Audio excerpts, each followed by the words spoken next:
সর্বদাই সত্য কথা বলার জন্য। মুনাফিকের আলামত কয়টি? আমরা সবাই জানি মুনাফিকের আলামত তিনটি। আয়াতুল মুনাফিকি সালাসা, মুনাফিকের আলামত হলো তিনটি।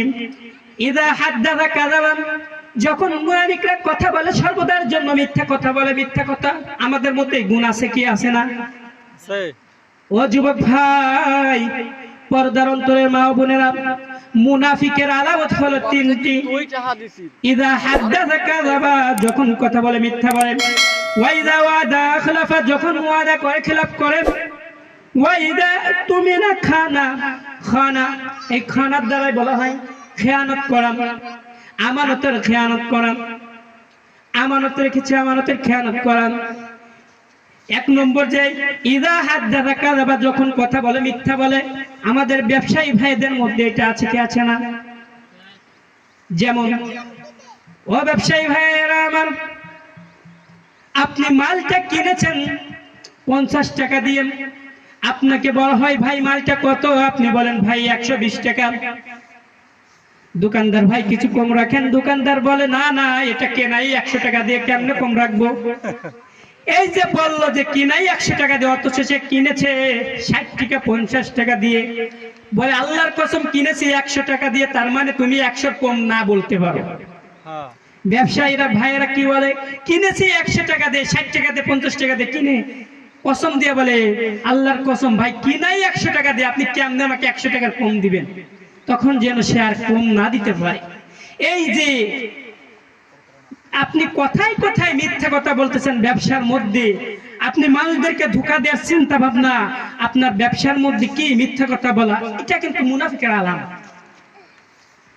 মান গাসসা ফালাইসা মিন্নি, হাদিসের ভাষায় আরেকটি হাদিসের ভাষায় বলা হয়, মুসলিম শরীফের 102 নম্বর হাদিসের মধ্যে এই বাক্যটা আনা হয়েছে। মান গাসসা, যে ব্যক্তি মানুষকে ধোঁকা দেয়। কি দেয় ভাই? ব্যবসায়ীরা ধোঁকা দেয় কি দেয় না? আজকাল ব্যবসায়ী ভাইয়েরা, রাসূল সাল্লাল্লাহু আলাইহি সাল্লাম মদিনা শহরে বাজার উপরতে যেয়ে দেখেন এক লোক শস্য বিক্রি করছেন। কি শস্য বিক্রি করছে? রাসূল সাল্লাল্লাহু আলাইহি ওয়াসাল্লাম শস্যের মধ্যে হাত দিয়ে দেখে শস্যের তলদেশে, অর্থাৎ তলের দিক দিয়ে ভিজা, উপর দিয়ে শুকনা। রাসূলুল্লাহ সাল্লাল্লাহু আলাইহি ওয়াসাল্লাম ওই লোককে জিজ্ঞাসা করলো, তুমি এমন কেন করলে? ওই লোকটা বলল, ইয়া রাসূলুল্লাহ, বৃষ্টির কারণে আমার শস্যগুলো ভিজিয়ে গিয়েছে। এই ভিজা শস্য যখন ক্রেতারা দেখবে, শস্যগুলো নিতে চাইবে না, এই জন্য আমি উপর দিয়ে শুকনা শস্য রেখে দিয়েছি, ভিজা শস্যগুলো তলে রেখে দিয়েছি, যাতে মানুষজন বুঝতে না পারে, ক্রেতারা না বুঝতে পারে। এই যে আপনি ক্রেতাকে দোকানদার হয়ে আপনি কি করছেন? ধোঁকা দিচ্ছেন। আল্লাহ রাসূল বলেন, মান গাসসা ফালাইসা মিন্নি, যে ব্যক্তি ধোঁকা দেয়, ধোঁকা দেয়। ওরে বাবা, ধোঁকা শুধু মানুষ নয়, পশু পাখিকে ধোঁকা দিলে আপনি রাসূলের উম্মত নয়। ফালাইসা মিন্নি, রাসূল বলেন সে আমার মধ্যে থেকে নয়, উম্মতের মধ্যে থেকে নয়।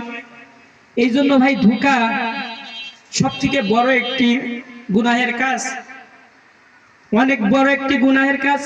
পশু পাখিকে ধোঁকা দেওয়া যাবে না, মানুষকেও তো দূরের কথা। সবথেকে বড় ধোঁকা দেয় আমাদের যুগের ব্যবসায়ী ভাইয়েরা, সবথেকে বড় মিথ্যা কথা বলে আমাদের যুগের ব্যবসায়ী ভাইয়েরা। রাসূল সাল্লাল্লাহু আলাইহি ওয়াসাল্লাম বলেন, যে ধোঁকা দেয় সে আমার উম্মতের মধ্যে